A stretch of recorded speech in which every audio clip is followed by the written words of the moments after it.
ఇవ్వాలి, నష్టపోయిన ప్రతి రైతుకు ఎకరాకు 50,000 రూపాయలు వెంటనే.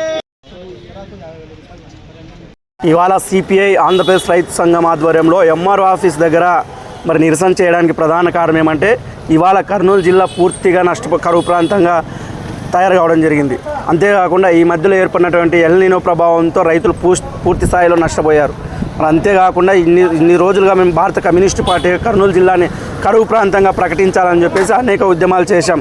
అయినప్పటికీ ఇప్పటికీ ప్రభుత్వాలు ఇటువైపు పూర్తి స్థాయిలో చూడకుండా కనీసం ఇవాళ కర్నూలు జిల్లా రైతులు కరువు ప్రాంతంగా ప్రకటించాలని చెప్పేసి ఎంత నివేదికలు పెట్టుకున్నా కూడా ఇవాళ ప్రభుత్వాలు ఇటువైపు చూడకపోగా ఇవాళ ఎల్ నినో ప్రభావంతో రైతులు పూర్తి స్థాయిలో నష్టపోయారు. మరి రైతులను ఆదుకోవాలని చెప్పేసి అలాగే నష్టపోయిన ప్రతి రైతుకు ఎకరాకి 50,000 రూపాయలు నష్టపరిహారం చెల్లించాలని చెప్పేసి బ్యాంకుల్లో తీసుకున్నటువంటి రైతును ఆదుకోవాలని చెప్పేసి అయితే రైతుల ఖాతాలో రైతులు తీసుకున్నటువంటి లోన్లు కూడా పూర్తి స్థాయిలో రద్దు చేయాలని చెప్పేసి కర్నూలు జిల్లాని కరువు ప్రాంతంగా ప్రకటించాలని చెప్పేసి ఇవాళ ధర్నా చేయడం జరిగింది. కాబట్టి ఖచ్చితంగా ఇప్పుడైనా ప్రభుత్వాలు ఇటువైపు చూసి రైతులను ఆదుకోవాలని చెప్పేసి ఇవాళ మేము డిమాండ్ చేస్తున్నాం. నా పేరు రాజీవ్, సిపిఐ పార్టీ ఎమ్మిరోడ్ మండల సెక్రటరీ.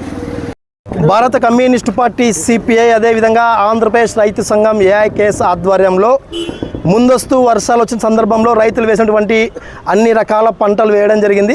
అయితే మే అదేవిధంగా జూన్ జూలైలో సక్రమంగా వర్షాలు కురుకుపోవడంతో ఎల్నినో ప్రభావంతో మొత్తం కూడా రైతులు వేసినటువంటి పంటలు మొత్తం కూడా చేతికి రాకపోవడం అదేవిధంగా ఎండిపోవడం జరిగింది.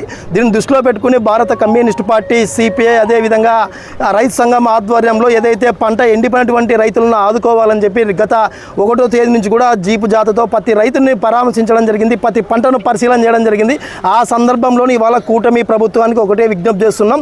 అయ్యా, ఈ ఎల్నినో ప్రభావంతో మొత్తం కూడా ఈ కర్నూలు జిల్లా రైతులు పత్తి, మిరప, మొక్కజొన్న అదేవిధంగా సజ్జ, వేరుశనగ అన్ని రకాల పంటలు వేయడం జరిగింది. అయితే పంటలు మొత్తం కూడా చైన్లో వెండిపోవడం జరిగింది. కాబట్టి ఈ జిల్లాను కరువు జిల్లాగా ప్రకటించాలని చెప్పి భారత కమ్యూనిస్టు పార్టీ సిపిఐగా మేము డిమాండ్ చేస్తున్నాం. అదే సందర్భంలో గతంలో రైతులు ఏదైతే ఖరీఫ్ సీజన్లో బ్యాంకుల్లో వ్యవసాయం కోసం తీసుకున్నటువంటి 2 లక్షల రూపాయల వరకు కూడా అప్పులను రద్దు చేయాలి. అదే నష్టమైనటువంటి ప్రతి ఎకరాకు 50,000 రూపాయలు నష్టపరిహారం